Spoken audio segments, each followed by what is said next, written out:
Will Alan Mozo end up staying with the Pumas?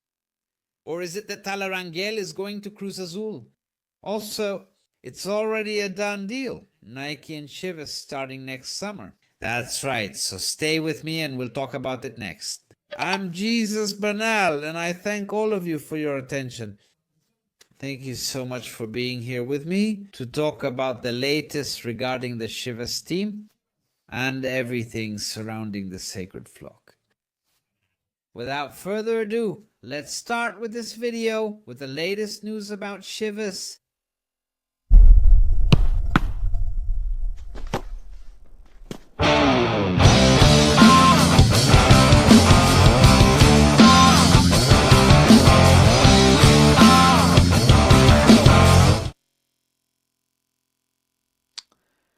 Well, versions have started to emerge about the fact that Alan Mozo is attracting the interest of the Pumas squad, right? A possible return of Alan Mozo to the university team. In the last few hours, this version has been circulating. Even Don David Medrano is already talking about this, isn't he? About the interest that Efrain Juarez has in bringing this player to his team. For now, look, Chivas isn't negotiating anything like that at the moment. They want the players to be focused and concentrated on the playoffs. But it's no secret that Alan Mozo has become the fourth or fifth option for the right wing in the sacred flock. Yes, he does have a current contract, of course, but this semester he has barely played between that and his injury. And I haven't forgotten that match in Tijuana where he came on as a substitute. Milito ended up taking him out, and from that moment on, boom, Mr. Alan Mozo was erased. I think he's still a very interesting bargaining chip for Chivas, one they can get something out of, whether it's money or trading him for a player who could be good for the team. No, I'm not saying Pumas needs to send someone because people will immediately mention Rubalcaba. Rubalcaba is a winger, but as I've said repeatedly, Gabi Milito doesn't use wingers. I don't see much point in the current Chivas coach requesting a wide player when he practically doesn't use them. But beyond that, the point is that the possibility of Alan Mozo leaving the Chivas team is still being talked about, which is possible. But what if his destination is Pumas? What do you think?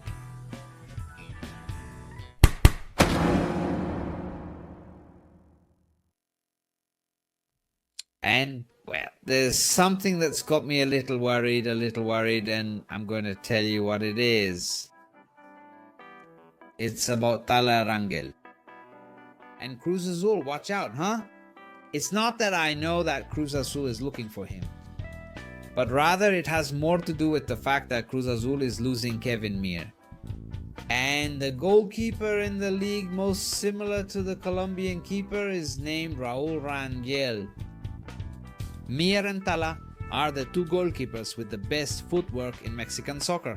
And if Cruz Azul's style of play gives a lot of responsibility to the team's attack, it's because of what happens at Kevin Mir's feet. Well, Tala would be a goalkeeper who would fit in perfectly. I'm just saying, watch out for that. The fact that Cruz Azul lost their star goalkeeper. He won't be there for the whole next tournament, or at least part of the next tournament. And maybe, some people might say, hey, why not think about giving Rangel a chance, right? Just to be clear, it's not that I know they're looking for him. It's just, it just seems to me that there are similarities. No, and it's not just me, the facts are there.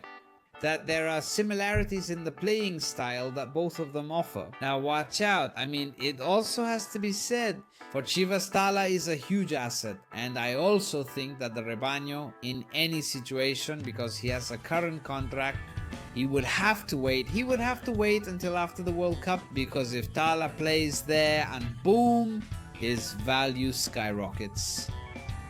We need to see what happens with Raul Rangel.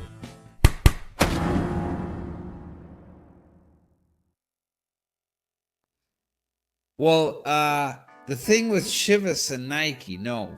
This topic keeps being talked about. This situation keeps being discussed. The Guadalajara team, definitely, it's one of the crown jewels of Mexican soccer. That's something we need to be very clear on. Chivas is one of the teams that sells the most jerseys, if not the one that sells the most. And this whole situation with the jerseys and all that, it continues. People talk about this topic a lot. There's a website called Footy Headlines, which specializes in jerseys, and they released the information yesterday that the relationship between Chivas and Puma has ended. So Nike can now take over, they say. New kit deal. Chivas are about to finalize a deal with Nike, ending their partnership with Puma. It's a historic return since 27 years have passed after a brief collaboration in 97. It's a strategic interest for Nike since Chivas is part of a broader strategy to strengthen their presence in Mexican soccer before the 2026 World Cup. Footy Headlines confirms Nike will replace Puma as the jersey supplier, and the agreement went into effect starting July 1st. So, well, this historic return is going to happen. I'm sure it's going to be a bombshell when it's announced. And as I once told you, Nike will want to strengthen its image with a player, because if it's already a bombshell, well, they need someone to help them sell jerseys. Something like what Chicharito did with Puma at the time, or like what they tried with Oribe Peralta and Puma. I'm not saying Chivas wants a veteran, but yes, with a player who has enough charisma to sell jerseys for the new company that's going to make them, so it'll be a big hit next summer when Chivas and Nike start their adventure in the world of soccer.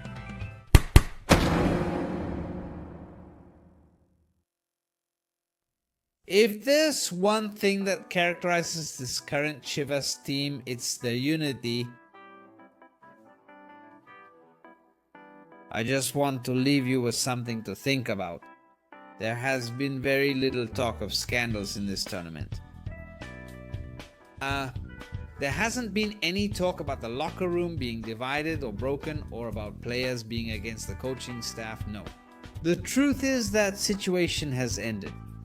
Back when it happened, well, it was our daily bread in previous times, you know? And it's not that I want to blame anyone in particular, like the management or the coaching staff, but rather the players, you know?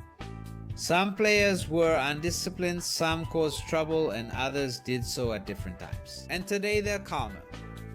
All of this, I think has had a positive influence, a very positive one, on the Guadalajara team. It has given quite a bit of solidity in that sense. Gabby Milito, I think, has managed the squad in a great way.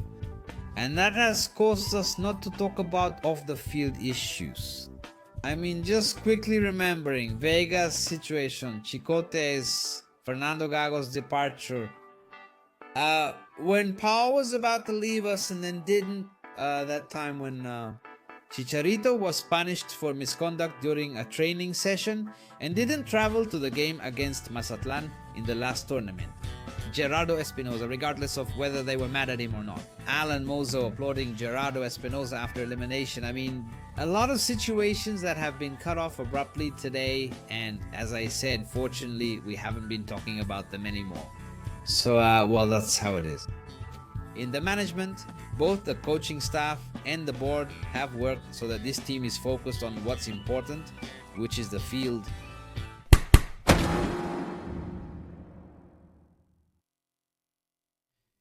And also for me, something very important to highlight is Gabby Milito and the maximum demand, the highest level of expectation he has placed on his players. I think it's been clear how the players have had to put in a lot of effort in the drills, in the training sessions. With the clips that people from Guadalajara upload, we've noticed the intensity with which they're preparing. Thinking about the playoffs against the Cruz Azul squad and hoping it helps them, right? And hopefully it helps them maintain the rhythm they had before the break, right? Today, I think Chivas is a very solid team, and they've made it clear that they can compete with anyone, no matter what. And with the top teams, with, let's say, the strong ones, in quotes, well, Guadalajara has done a great job. They beat America, they beat Monterrey in a very convincing way, and they should have beaten Tigres. If it weren't for the penalty that Efrain Alvarez missed, they lost to Cruz Azul, though I don't think they deserved it. And the one that really ran over them was Toluca, but with the other 4 title contenders, were you there? That's why I still believe and buy into the idea that Chivas has everything it takes to fight for that championship. Whether it happens or not is another story, but today, check the results, analyze the matches. And tell me, except for the game against Toluca, which I'm sure won't happen again, a situation like that where they beat you 3-0, tell me if, except for that game, Chivas didn't compete. Against the top teams, we tend to underestimate what Guadalajara is. I think today they're at the level of anyone in Liga MX, no problem.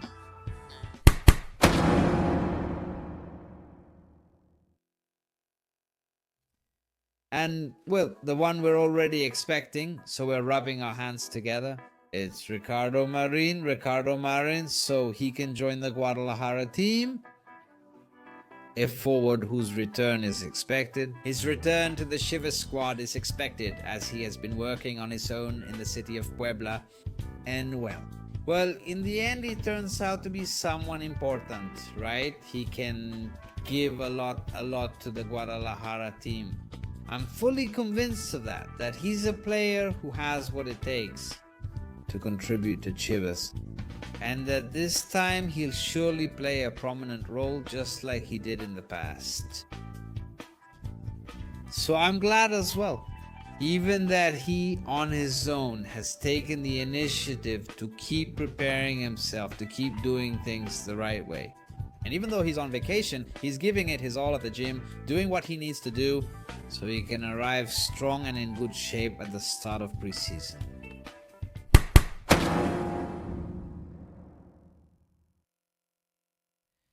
Today is the last play-in match, and with it, the last ticket to the Mexican soccer playoffs.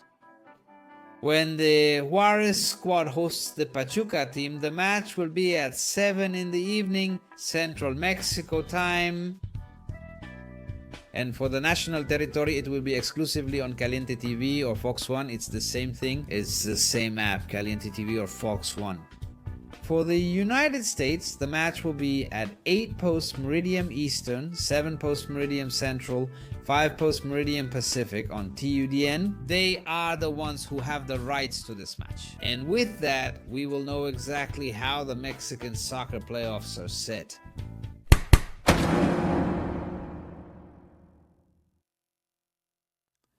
To finish, just a reminder that tomorrow the schedule for the Chivas versus Cruz Azul match will be decided. Tomorrow around noon, we'll find out when the match will be played.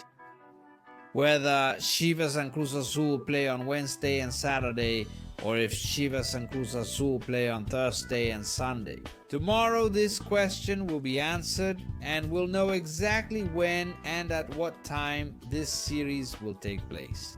Alright, we'll leave this video here. Thank you very much for your attention.